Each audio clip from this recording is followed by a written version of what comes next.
Sejam todos bem-vindos de volta ao Pod Parla, podcast que fala de assuntos relacionados com saúde, esporte e educação. Estamos mais uma vez aqui, eu, Celso Underline Adame nas redes, e meu parceiro Maurício Bizzi. Seja bem-vindo, Maurício. É um prazer estar aqui com o amigo Mau Bizzi nas redes sociais. Nos sigam, nos compartilhem, né? Compartilhar esse conhecimento que é tão bacana que o Pod Parla passa para vocês. É isso aí, curtam, comente, é importante a gente trocar essas ideias. Hoje a gente fala de um assunto muito interessante. A gente traz pela primeira vez, pela segunda vez, pela primeira vez, pela segunda vez. Isso, um grande amigo nosso, falar sobre um assunto muito interessante. Quando ele me chamou, já vamos apresentar ele aqui, né? Mas eu achei muito interessante, eu acho que tem muita coisa para a gente apresentar, a gente conversar sobre isso. Primeiramente, seja bem-vindo, tirar alguns né? mitos, né?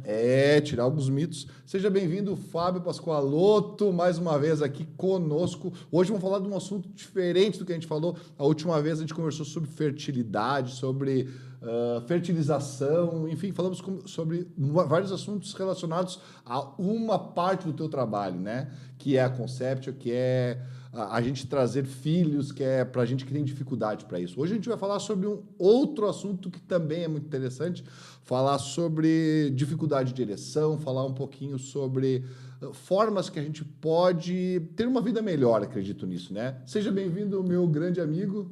Em primeiro lugar, é um prazer estar com vocês, até para o pessoal lá de casa dizer, o que esse cara está falando de novo aí no programa do Celso, do Maurício? Porque é o seguinte, ó, pessoal, eu trabalho com uma parte de infertilidade masculina, isso muita gente sabe, mas tem uma outra área que eu trabalho e cada vez mais cresce, até porque uma grande porcentagem da população tem algum grau de disfunção erétil, ou tem algum grau de necessidade de reposição de testosterona, ou tem algum grau de necessidade de usar algum medicamento para ejaculação precoce, afinal de contas, até 30% da população pode ter algum grau de ejaculação precoce.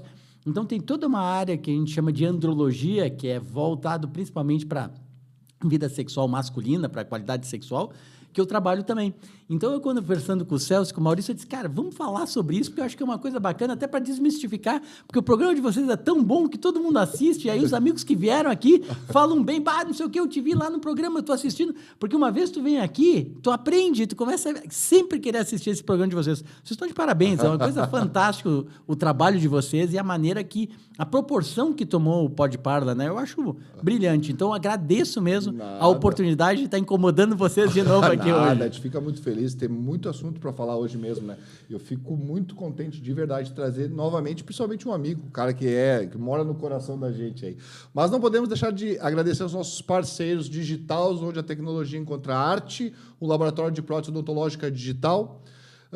Além disso, a SCAL, na vanguarda da educação odontológica, uma escola de pós-graduação em odontologia, vários cursos. Essa semana aqui a gente tem uma inauguração de um grupo que vai falar sobre odontologia digital, né, Maurício? Isso, integrar tanto a linha da escola, da SCAL, com a Digitals, né? O laboratório que tem a sua ênfase, né, de entregar o fluxo digital para todos os doutores. É isso aí, mas vamos então falar, Fábio, conta para nós um pouquinho sobre essa história, né? A gente hoje vai falar um pouquinho dessa parte de dificuldade, né, de ter relações sexuais. Isso tem a ver com o quê? Cada vez mais a gente se fala mais nisso. Será que a gente tem novas técnicas? Tem a ver com o envelhecimento da população? Tem a ver com alguma dificuldade que a gente tenha?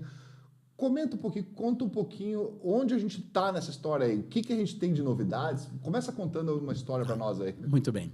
Celso, tu sabes que a disfunção erétil, que é a dificuldade para ter ereção peniana, que, aliás, o nome que a gente utilizava no passado era impotência, né? Só que é um nome pejorativo. Então, tu diz para o paciente, o senhor tem disfunção erétil. Ele sai todo contente no consultório, mas às vezes ele não entende. Não, brincadeira. Mas assim, a disfunção erétil é algo muito prevalente, é muito comum. Estatisticamente, até 50% dos homens entre 40 a 70 anos terão algum grau de disfunção erétil. Claro que a maioria é mais leve, mas até 10% vai ser extremamente grave e que eu costumo brincar, nem com banda de música não vai levantar. Às vezes tem que tentar algum medicamento, fazer alguma coisa para tentar melhorar a qualidade dessa ereção. Muito bem. Com o advento do Viagra em 1998, aquilo mudou o jogo, porque até então a gente tinha pouco resultado. Os tratamentos eram muito precários e a gente tinha pouco resultado. Mas quando o Viagra foi descoberto, que é o sildenafil, que é o nome popular, né, que todo mundo se popularizou e todo mundo soube que é o nome comercial da Pfizer, que é o Viagra, aquilo mudou o jogo. Muita gente começou a falar que tinha disfunção erétil, mas muita gente até então tinha medo e não conversava, tinha medo, vergonha, não queria falar sobre isso. Só que a partir daí, você começou a falar. E, aliás, para quem não sabe como é que o Viagra foi descoberto, a história é fantástica. Não sei se você sabe. Mais ou menos. Eu queria te perguntar sobre isso. A história é fantástica porque esse medicamento ele surgiu para tratar hipertensão arterial pulmonar. E o que se viu nos estudos em fase 3, que são os últimos estudos antes de entrar no mercado, que os pacientes que tomavam, e tinham que tomar a cada 6 horas o remédio, porque a meia-vida são 6 horas, então a cada 6 horas tinha que tomar, os camaradas tinham uma ereção peniana fantástica. Mesmo sem querer muito, tinha ereção. E aí eles começaram a ver o que estava acontecendo. E aí viram que tinha receptor no pênis também para esse tipo de situação. Tinha a fosfodiesterase tipo 5, lá eu tenho esse receptor para agir o medicamento. Então, na verdade, mudou todo o foco do tratamento, que era para algo, e mudou o jogo. Tanto é que, hoje, é o terceiro medicamento mais vendido no mundo. O segundo medicamento é o Tadalafila, que é o medicamento também para ereção peniana. O primeiro medicamento é a fluoxetina. Não é o AS, não é a dipirona, não é nada disso. É a fluoxetina, que é para depressão. O segundo é o Tadalafila e o terceiro é o sildenafil. Então, para vocês verem a dimensão que tomou isso e para terem uma ideia da quantidade de gente que utiliza esse tipo de medicamento. O que ele é fantástico, a utilização. E eu tive muita sorte, Celso e Maurício, que eu estava nos Estados Unidos bem na época do surgimento. Então, o primeiro estudo sobre câncer de próstata e a cirurgia do câncer de próstata, que infelizmente leva a muitos pacientes terem disfunção erétil, porque tu não consegue ver bem o nervo, tu acaba seccionando muitas vezes o nervo. Claro que agora com a cirurgia robótica melhorou muito isso, mas acaba tendo uma chance maior de seccionar o nervo e levar à disfunção erétil. O primeiro estudo eu tive presente, eu sou um dos autores do estudo. Eu estava bem no meio da história, quando surgiu. Então, foi muito interessante esse surgimento, porque isso mudou o jogo. O medicamento mudou a maneira de falar sobre a disfunção erétil. E ela continua muito prevalente. E por que se parece que está aumentando essa prevalência, que era, estatisticamente, o melhor estudo? Quando foi publicada, foi mostrado em 49% da população. Tem estudos falando até de 54% hoje da população tendo algum grau. Porque, em primeiro lugar, sedentarismo. Infelizmente, isso é algo, e vem bem ao encontro do Pod Parla, né, que é falar sobre qualidade de vida. As pessoas, infelizmente, muitas vezes não fazem, não praticam exercício, são sedentárias, são hipertensas. Tudo isso leva a um aumento da incidência de disfunção erétil. Tanto a hipertensão arterial, ou seja, a pressão alta, quanto o tratamento da hipertensão arterial, em alguns casos, pode levar a disfunção erétil. Além disso, obesidade, diabetes. 50% dos homens com diabetes que necessitam de insulina terão algum tipo de disfunção erétil. É muita gente, né? Se a gente para pensar, muita gente diabética. Quem é que não sabe um tio, um avô, um parente que tem um diabetes provocado com o passar do tempo? Até por sedentarismo, por obesidade, muita gente tem diabetes, né? E aí o que acontece? Isso acaba causando lesão na artéria peniana. E aí vem um dado que eu acho fantástico, que esse dado, quem descobriu, ou melhor, quem descreveu isso, ganhou o Prêmio Nobel de Medicina. O calibre, o diâmetro da artéria do pênis é 1/3 do calibre da artéria do coração. Eu vou repetir. O diâmetro da artéria do pênis é 1/3 da artéria do coração, do calibre. O que significa isso? Os mesmos fatores de risco para a doença coronariana, sedentarismo, obesidade, diabetes, colesterol elevado, também são fatores de risco para disfunção erétil. E os homens, antes de terem um problema no coração, afinal de contas, o calibre da artéria do coração é 3 vezes maior que a artéria do pênis, eles vão ter disfunção erétil antes de terem problema de infarto do miocárdio. 40% dos homens que têm disfunção erétil terão problema coronariano. Isso é um dado. Ou seja, todo homem que chega no consultório dizendo, olha, minha ereção não está boa, deixa eu ver o que está acontecendo, porque daqui a um pouco ele já está tendo uma placa de colesterol, ele já está tendo algum problema no fluxo sanguíneo peniano e que no futuro vai levar, ou possivelmente pode levar, a um problema coronariano. Então, é muita gente, né, pessoal? E Fábio, explica um pouquinho, assim, os homens vão procurar lá, falar contigo, e quais são os sinais e sintomas que eles te relatam dessa, né, disfunção? Eu não estou muito ativo, não estou... Excelente pergunta, Maurício, porque a maioria das pessoas pensa que disfunção erétil é não ficar com o pênis ereto. Não é isso. Disfunção erétil é ficar com o pênis ereto, começar a ter relação e parar no meio do caminho, murchar no meio. Isso também é considerado algum grau de disfunção erétil, como também um início para ter uma ereção. Então, é incapacidade de manter o ato sexual ou todo momento ou nenhum momento. Ele não consegue manter, ou então ele consegue ter uma ereção e daqui a um pouquinho ele acaba perdendo essa rigidez peniana. Tudo isso é considerado disfunção erétil. E a maioria dos pacientes chega dizendo isso aí, né, Maurício? Ele diz, olha, Fábio, a coisa não está legal. Não consigo dar prazer para minha esposa e não consigo ter uma ereção peniana. Mesmo se eu for me masturbar, eu não consigo ter ereção peniana. E aí a gente começa a pensar, bom, quais são os fatores? Por exemplo, a gente falou agora de pressão alta, cigarro aumenta a incidência de disfunção erétil em grande quantidade. Sedentarismo. Tem um dado muito legal, pessoal, que é o seguinte, 20% dos pacientes que têm problema de ereção peniana, quando eles e são sedentários, quando eles começam a fazer exercício físico, 20% melhoram a ereção peniana. Ou seja, vindo bem ao encontro do Porte Parla. Qualidade de vida. A ereção, por isso que eu sempre brinco, mas assim, o pênis é um grande marcador de doença cardiovascular. O que significa? Cara, tu começa com um problema no pênis, alguma coisa vai surgir lá na frente. Se tu até não está dando tanta bola, diz, olha, tá, minha ereção está tudo bem, mas eu estou velho, sei lá, daqui a pouco faz parte da idade. Espera um pouquinho. Não é que faz parte da idade, isso significa que tu está tendo alguma lesão que no futuro, daqui a pouco vai levar até um infarto do miocárdio. Então, a coisa não é bem assim, deixar por isso. Tu tens que ir atrás para ver o que está acontecendo. Às vezes é uma falta hormonal, mas os pacientes chegam se queixando, dizem, olha, Fábio, não está legal, eu não consigo ter uma ereção plena, eu começo a ter relação, daqui a pouco cai. Tudo isso é considerado algum grau de disfunção erétil e a gente tem que tratar, porque isso é qualidade de vida. Eu costumo brincar, né? Todo mundo quer ter uma boa noite de sono, né? É qualidade de vida. Dormir bem é bom. Tu ir no banheiro, fazer xixi, poxa vida, não tem coisa mais gostosa. Tu tá querendo ir no banheiro, consegui urinar. Evacuar também, não consigo fazer cocô, tá distendido o meu intestino, vou no banheiro, evacuo. Fantástico, é muito bom.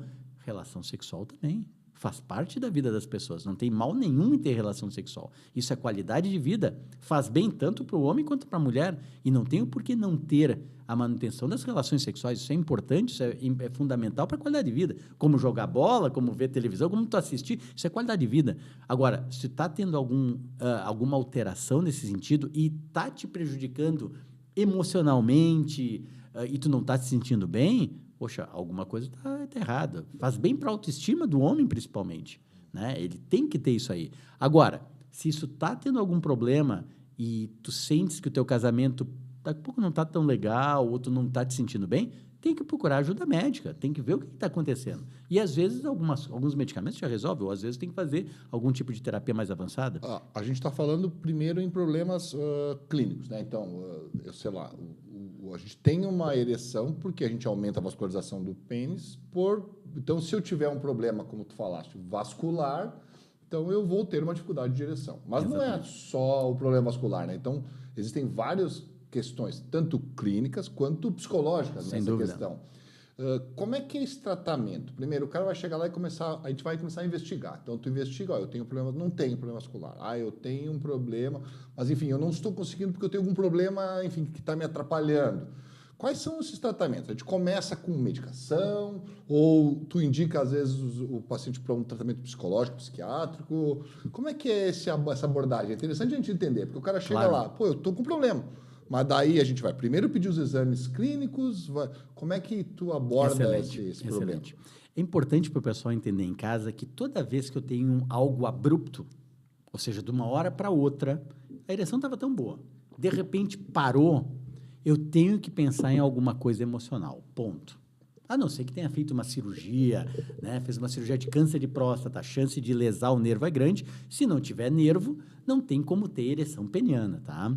Mas muito bem, ele estava parado, estava tudo bem, de repente parou. A primeira coisa que eu penso, ainda mais se for um paciente jovem, daqui a pouco um menino de 25, 30 anos de idade, De uma hora para outra, não. Isso aí, na grande maioria das vezes, é emocional.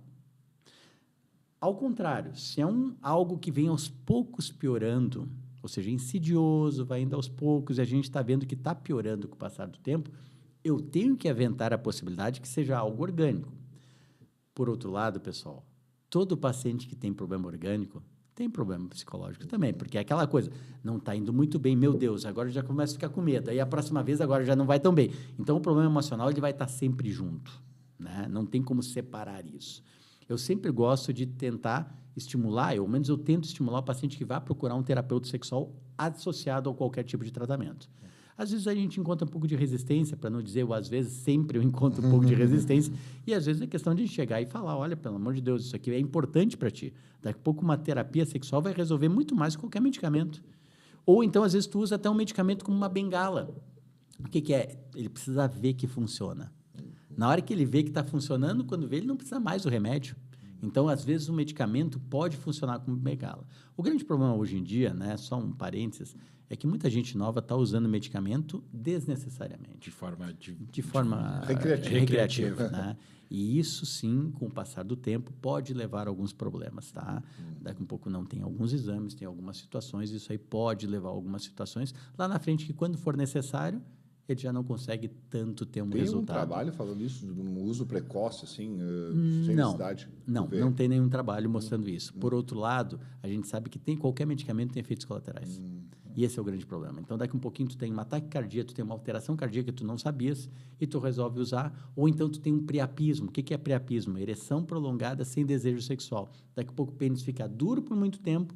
Por quê? Porque é usado um remédio onde não é necessário. E aí, daqui a pouco, tem que parar no hospital para drenar esse pênis, botar uma agulha no pênis, senão ele vai ter problema de disfunção erétil para sempre. Então, assim, medicamento, pessoal, tem que ver. Tem que procurar um médico, ver se tem indicação. Porque tem que procurar um profissional, porque qualquer coisa pode dar problema. Não é assim, tomar remédio que não vai dar problema. Todos os medicamentos têm efeito colateral. Eu sempre brinco, né? Eu sempre me lembro do paciente me dizendo, doutor Fábio, ele veio brincando com a história. Eu, quando tinha 40 anos, eu fui no médico, eu estava com um problema lá no meu olho, ele me deu tal remédio, eu comecei com um problema de reumatismo. Aí eu fui lá para dar um remédio de reumatismo, eu comecei com um problema cardíaco. E ele, 10 anos, ele brincando comigo, 10 anos depois, com 40 anos, eu fui no médico. Agora tenho 50, tomo 10 remédios e estou pior do que quando eu comecei. Então, assim, daqui a pouco tu vai tomar qualquer medicamento, vai dar efeito colateral. E aí começa a virar a saga dos remédios, o cara talvez não precisasse nada daquilo, né? E às vezes, por exemplo, na disfunção erétil, uma conversa já poderia resolver com um terapeuta sexual. Por outro lado, naquele paciente que é insidioso, a gente sim tem que fazer exames. Eu sempre vou investigar, baseado nisso que eu falei para vocês, eu vou ter que saber como é que está o colesterol, como é que está a glicose, porque daqui a pouco tem um diabetes, ele não sabia que tinha diabetes, né? E 50% dos pacientes, em 10 anos, depois de utilizar insulina, aí no caso com insulina, eles vão ter disfunção erétil. E muita gente com diabetes terá disfunção erétil. E a disfunção erétil não é, pelo diabetes, não é simplesmente vascular só. Pode ser neurológica, pode ser o tecido cavernoso já não está funcionando tão bem. Então, existem várias causas pelas quais levam ao problema de ereção peniana. Então, a gente tem que fazer uma investigação, faz exames de sangue, faz exame hormonal também. Então, eu sempre peço exames de sangue, exames hormonais, e eu começo, muitas vezes, quando é um paciente com mais idade, eu já pergunto para ele como é que era e tal. Começou aos poucos, está piorando cada vez mais. Espera um pouquinho. Vamos usar o medicamento enquanto tu está fazendo os exames. E aí tu voltas aqui para eu ver como é que está. Porque cada vez mais a gente faz uma terapia já voltada para o medicamento. Porque o medicamento daqui a pouco já funciona, resolveu o problema dele, já se sente melhor e pronto. Mas eu fico aguardando os exames para saber se está funcionando se o medicamento está funcionando. Bom, mostrou que tem uma testosterona baixa. Caso essa seja a causa, a gente tem que repor testosterona, não esquecendo que o uso de testosterona pode levar à infertilidade. Ou seja, aquele homem, esses dias chegou um paciente no consultório com 63 anos de idade, ele chegou no consultório, olha, Fábio, eu estava com problema de ereção peniana, me deram um hormônio e agora eu estou querendo engravidar, quero saber como é que está a situação. Claro, ele não falou isso para um profissional que deu testosterona para ele. Eu pedi o espermograma, estava zerado, né? Então, o uso inadvertido de testosterona pode levar à infertilidade. Não é nem o inadvertido. O uso de testosterona pode levar à ausência de produção de espermatozoides. Porque o testículo é algo fantástico. Tu dá para ele, ele para de trabalhar. Então, tu tem que fazer ele estimular. Então, se eu der testosterona, o que o meu organismo interpreta? Para que eu vou produzir testosterona se estão me dando? Eu não vou produzir. E aí, a falta de testosterona de dentro do testículo faz o testículo atrofiar e não mais produzir espermatozoides. E se é o uso prolongado, talvez a gente não consiga reverter o quadro. Então, na verdade, a gente acaba fazendo uma investigação com exames de sangue, em primeiro lugar, e faz uma terapia com tadalafila. Muitas vezes, um medicamento só para ver se ele tem algum efeito, se ele se sente bem. Claro que eu vou descartar alguns problemas maiores, graves, que talvez ele tenha, e aí a gente vai trabalhar de acordo com isso. Vindo tudo normal, ou então, o paciente não teve resposta com tadalafila. Bom, e teve ausência de testosterona, se ele não está querendo ter filho, eu posso repor testosterona. Testosterona veio normal, o que eu faço? Nesses casos, ele usou tadalafila, não teve boa resposta, eu tento tirar o fator causal. Daqui a pouco é um medicamento para pressão alta, dá uma parada nesse, troca, fala com o cardiologista, que ele é o camarada que entende mais do que eu sobre medicamento para hipertensão arterial. Bom, não é nada disso. Aí eu vou partir para um exame que cada vez mais eu tenho feito, que eu acho muito interessante, que é uma ecografia Doppler peniana com medicamento vasoativo. Para que serve? Eu preciso saber que o medicamento vasoativo é uma injeção no pênis e eu produzo uma ereção do pênis. Ao menos é o que eu quero, produzir uma ereção peniana. Ele tendo a ereção, eu faço uma ecografia e vejo como é que está o fluxo. Então, eu consigo seguir esse fluxo e vejo, espera um pouquinho, tem um problema na artéria. Ou então, não tem problema na artéria. Ou então, está saindo muito sangue no pênis antes desse fluxo estar entrando. Então, a gente consegue ter uma ideia melhor do que está acontecendo. Se o problema é entrada de sangue, se o problema é saída de sangue, ou se o corpo cavernoso tem alguma alteração. Mas quando tu fala de ejaculação precoce, teria comentado, isso muda um pouquinho o jogo dessa história aí, né? Eu acho que é muito mais um perfil psicológico envolvido. Sem dúvida nenhuma. Ejaculação precoce, também chamada de ejaculação prematura, é aquele paciente que tem uma relação e não satisfaz a parceira no seguinte sentido, tempo. Então, ele tem uma relação, alguns dados, e aí nós temos 3 grandes sociedades, a americana de urologia, a europeia de urologia e a sociedade latino-americana de estudo para sexualidade. O que ela fala? Que depende do tempo, e algumas sociedades é 2 minutos, algumas é 1 minuto, algumas são 3 minutos, o tempo entre penetrar e ter o orgasmo, ou seja, ejacular. Se é muito rápido e não trouxe benefícios para a parceira, digamos assim, ela não aproveitou, isso está causando uma angústia na parceira. Então, nesse caso, eu já considero ejaculação prematura.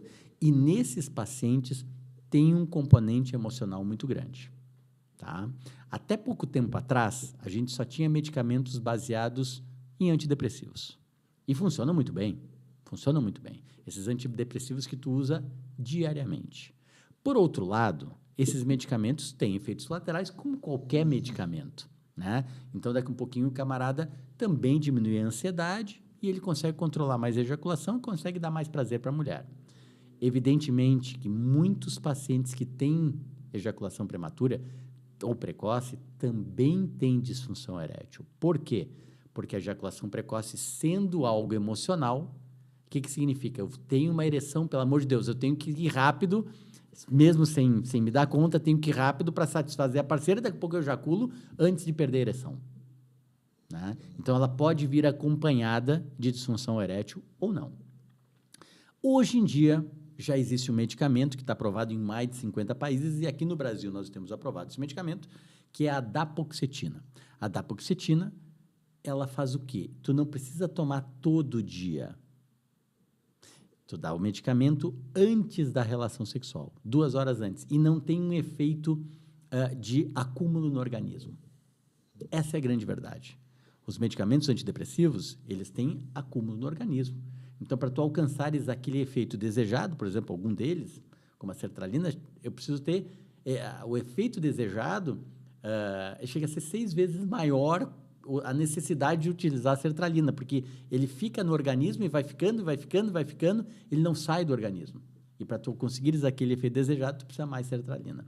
A dapaoxetina não acontece isso, ela é eliminada em 24 horas. A nível neuronal em ratos, menos de 4% terão em 24 horas a quantidade de sérica ou a nível neuronal desse medicamento. Então, ela é fantástica, porque tu só toma antes da relação sexual. Tu toma 2 horas antes, tem a relação, dura 6 horas, pronto. E é o que normalmente é necessário, não precisa mais que isso. Né? Conversando com a parceira, tu sabe aquele dia. E tu podes até adicionar ou associar com esses medicamentos, apesar de em bula ainda não estar descrito, tu pode adicionar muito bem esses medicamentos como sildenafil, tadalafil, para ter ereção junto com a depoxetina. E isso traz um benefício muito grande. Imagina, ele tem disfunção erétil e, em virtude disso, tem ejaculação precoce, usa os dois, o camarada está tranquilo, consegue namorar a parceira e trazer prazer para todo mundo. Então, Fábio, funciona bem. Vamos explicar para o pessoal como é que o pênis, ele, vamos dizer assim, infla, né? Para ter a relação, qual que é o mecanismo, como é que vem a questão tipo do libido, a vontade de ter o ato sexual, né? E fisicamente, o que acontece ali para que daí depois a gente possa falar um pouquinho das outras possibilidades de tratamento ou, quem sabe, aquele homem que tem um membro menor ou não tão grosso ou mesmo que tem alguma dificuldade de fazer aquela ereção. Então, acho que é importante explicar realmente fisiologia, né? O que é que está acontecendo aí. Claro. Como eu falei anteriormente, o pênis é um grande órgão vascular. Tá? Mas, ou seja, existem 2 corpos cavernosos que se enchem de sangue. São 2 tecidos com trabéculas que se enchem de sangue, que é fácil. Tem vários... É como se fosse uma esponja. Existem 2 esponjas. Né? Até interessante, né? Porque na uretra nós temos o corpo esponjoso. Devia ser o contrário, não, né? São 2 corpos esponjosos ao redor do... Exatamente, deveria ser isso aí, né? Mas são 2 esponjas que se enchem de sangue na ereção peniana. Para que aconteça a ereção peniana, eu tenho que ter um nervo com um estímulo para liberar lá na pontinha da artéria, para abrir a artéria para entrar sangue dentro do corpo cavernoso. Se eu não tenho nervo, eu não tenho liberação desse esfíncter, que é uma espécie de esfíncter, e não entra sangue dentro do corpo cavernoso. Eu tenho que ter nervo. Bom, adianta só o nervo? Não, eu tenho que ter desejo sexual. Então, eu tendo desejo sexual, esse nervo vai lá e libera, então, esse esfíncter para entrar sangue dentro do corpo cavernoso. E aí começa um mecanismo de engurgitamento do pênis para ter o crescimento peniano. Só que, ao mesmo tempo que começa a entrar sangue, começa a sair mais sangue. No momento em que esse esfíncter está mais aberto, entra mais sangue do que sai, até o ponto que o homem tem uma ereção plena. Quando ele tem uma ereção plena, as veias que ficam logo debaixo de uma camada que vai fazer com que... Ele faz com que essas veias ficam colabadas. Elas fecham. As veias fecham porque o pênis está bem distendido. E elas fechando, não sai mais sangue. Então, aí o homem tem uma ereção plena. E aí a artéria começa a diminuir a entrada de sangue para igualar. Aí o homem tem uma ereção plena. Depois da ejaculação, que geralmente está associada com o orgasmo, que é aquela sensação de bem-estar, e aí é importante saber a diferença. Ejaculação é o ato de sair sair sêmen na uretra. O orgasmo é a sensação de bem-estar, sensação de prazer. Geralmente estão associadas. Podem, algumas patologias, não estar associadas no homem, mas geralmente elas estão associadas. Então, na hora que ele tem o orgasmo, ele tem o prazer, o que acontece? O estímulo nervoso para de existir. No que ele para de existir, aquele esfíncter fecha e não entra mais sangue. No que começa a parar e entrar de sangue, o que acontece? Aquela camada que fechou da veia começa a se distanciar, aí a veia abre. No que a veia abre, começa a sair sangue. Tanto é que depois da ejaculação, o homem ainda diz, minha esposa não teve prazer, eu vou continuar tentando ter relação com ela, mesmo sem vontade para ter prazer. Dá 2 segundos, já acabou, não tem mais ereção. Acabou a ereção peniana. Por quê? Porque o fluxo sanguíneo acabou saindo. As veias se abriram e drenou todo o sangue do pênis. E aí o homem para de ter essa ereção peniana. Uma coisa interessante que às vezes as pessoas têm dúvida é só a questão do paciente que fez a vasectomia. O que a vasectomia faz? Porque ele não vai cortar o nervo, ele não vai diminuir essa questão sanguínea. O que acontece de diferente nessa pessoa que fez a vasectomia? Excelente pergunta, Celso. A vasectomia não altera absolutamente nada na ereção, não altera absolutamente nada na ejaculação. O que ela faz? A gente corta o canal chamado deferente, que ele transporta os espermatozoides, somente isso. O volume do ejaculado total é composto de secreção da próstata, secreção da vesícula seminal, secreção de glândulas que estão no pênis e apenas 1% dos espermatozoides. Ou seja, o volume de espermatozoides é 1%. Quando eu corto o canal deferente, eu corto a saída de espermatozoides, ou seja, eu diminuo 1% do volume. Então, o homem que fez vasectomia, a parceira dele pode até nem saber que ele fez vasectomia, porque perdeu 1% do volume. Porque é muito pouco. A gente só corta o espermatozoide. Não muda nada. E até hoje mesmo um paciente me perguntou, Celso, vem cá, Fábio, para que serve essa maldita próstata? Eu tenho que fazer anualmente esse exame, para que serve? Eu disse, cara, eu vou te dizer bem a verdade. Serve só para engravidar a parceira. Mas como assim? 20% do volume do ejaculado é da próstata. E é ela que faz liquefazer o sêmen. O sêmen, logo que sai na uretra, ele sai em forma de grumos. Ele é todo grudento. E para quê? Porque o pH vaginal é ácido. Então, na hora que ejacula, o pH vaginal é ácido e aquela acidez iria matar o espermatozoide. Então, na hora que o espermatozoide vai chegando perto do colo de útero, que tem esses grumos, ele começa a se liquefazer para o espermatozoide entrar dentro do colo de útero para ele poder penetrar. Então, é para isso que tem a próstata, para liquefazer a secreção. Se não existisse próstata, eu não ia conseguir fazer um espermograma no laboratório, porque tu pega aquilo lá, está tudo grudado, tu não consegue, e depois de 20 minutos está líquido, porque são secreções da próstata que faz isso. E a segunda função da próstata é dar dinheiro para o urologista, porque não serve para porcaria nenhuma, né? Eu sempre brinco, cara, infelizmente, eu tenho histórico familiar de câncer de próstata, né? Meu pai faleceu de câncer de próstata muito novo. E é claro que eu tenho medo. Evidentemente que eu tenho medo, né? Eu vou no meu urologista anualmente, eu não quero brincar com isso aí. Se eu já tenho filhos, se a cirurgia de câncer de próstata não tivesse um dos efeitos colaterais, a disfunção erétil, eu já tinha tirado a minha próstata há muito tempo. Acho que muita Essa gente... é a verdade. Né? A maioria. Isso é interessante a gente só levantar essa questão. 2 cirurgias que existem, né? Para prostatectomia benigna, que seria, na verdade, a remoção dessa próstata, que hoje existem várias técnicas para fazer isso com muito cuidado, e uma cirurgia para o câncer de próstata. O que muda? E qual o resultado, se a gente tiver um mau resultado de uma ou outra cirurgia, o que acontece? Porque isso é interessante a gente levantar, só para a gente tirar essa dúvida do Sem pessoal. dúvida, porque é uma das dúvidas que muita gente no consultório pergunta, né?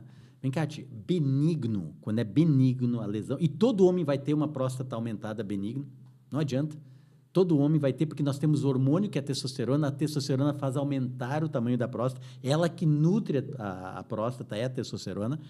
Então, assim, todo homem vai ter com o passar da idade. O homem com hiperplasia benigna de próstata, ou seja, não é tumor, é aquele homem que se acorda 4, 3, 5 vezes de noite, é aquele senhor com mais idade, que o jato urinário está fraco, não consegue ter força na urina. Esse é um homem com hiperplasia benigna da próstata. Todos teremos. Como é que tu tratas isso? Tu começas tratando com medicamento que vai tentar bloquear a ação da testosterona. Afinal de contas, é a testosterona que faz aumentar a próstata. Então, tu tentas bloquear a ação da testosterona, fazendo com que ela enxugue. Bom, não conseguiu, não teve o efeito necessário. Claro, e tu pode usar outro medicamento para relaxar a próstata, para urinar melhor também. Mas não teve o efeito necessário, não se conseguiu esse efeito desejável, tu vai fazer um procedimento cirúrgico. Na grande maioria das vezes, tu faz por dentro do canal da uretra, não atingindo onde passa o nervo da ereção, que é na parte de fora. É na cápsula, é na periferia ali que passa o nervo. Então, eu faço tudo por dentro do canal, eu não tenho problema de ereção. É impossível atingir o nervo dessa maneira. Então, o paciente que faz, e hoje tem técnicas maravilhosas, né, para fazer a cirurgia, os pacientes saem muito bem do hospital, se sentindo muito bem. Então, tu fazes por dentro do canal da uretra, sem atingir o nervo. Por outro lado, toda vez que tu faz esse procedimento de ressecção interna dessa próstata, existe uma possibilidade importante que esse paciente tenha ejaculação retrógrada. O que é isso? Eu vou namorar minha parceira e eu tenho aquela sensação de bem-estar, eu tenho o orgasmo, mas em uma parcela dos pacientes eu não tenho ejaculação, porque vai para dentro da bexiga. Então, isso pode acontecer.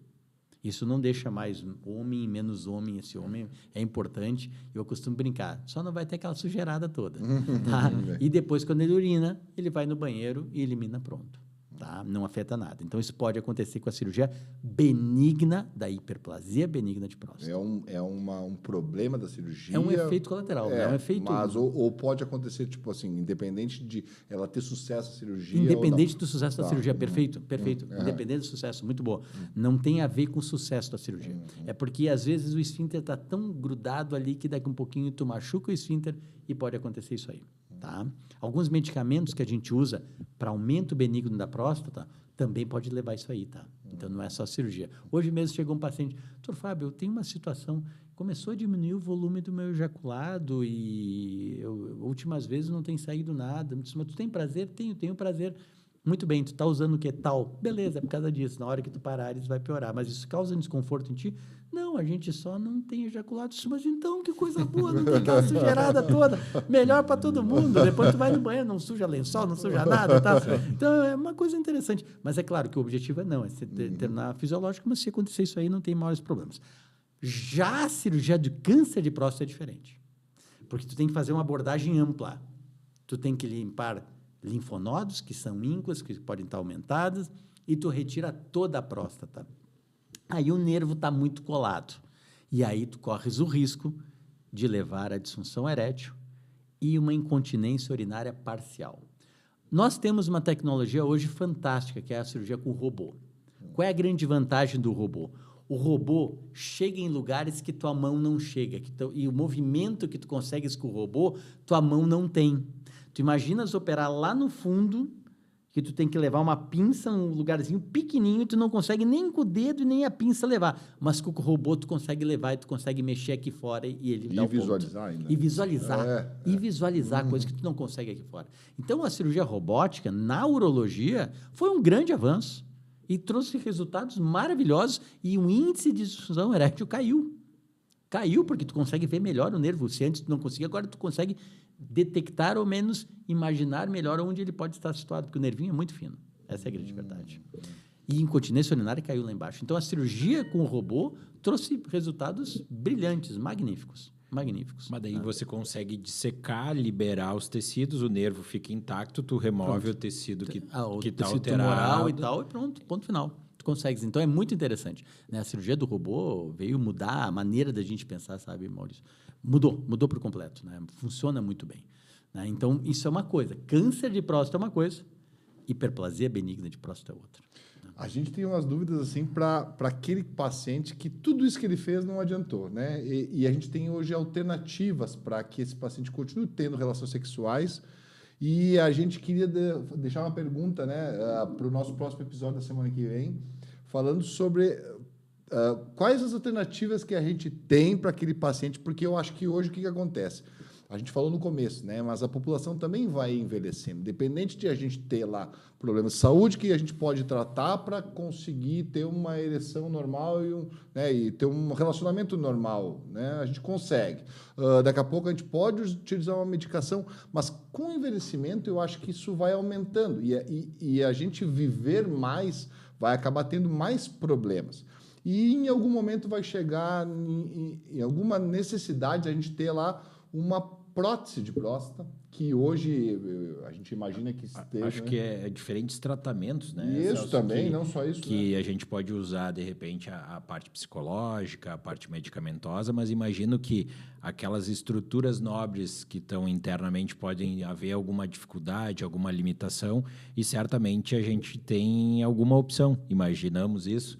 E aí fica aqui, né, para você que está aí nos acompanhar a semana que vem, para o Dr. Fábio aqui responder essas possibilidades de tratamento quando aquilo que a gente conversou hoje não funciona. Deu certo, é isso aí. Isso aí, pessoal. Então, até semana que vem. E se vocês têm alguma dúvida, pergunte que a gente vai passar para o Fábio isso aí. Certo. Valeu, até mais. Um abraço.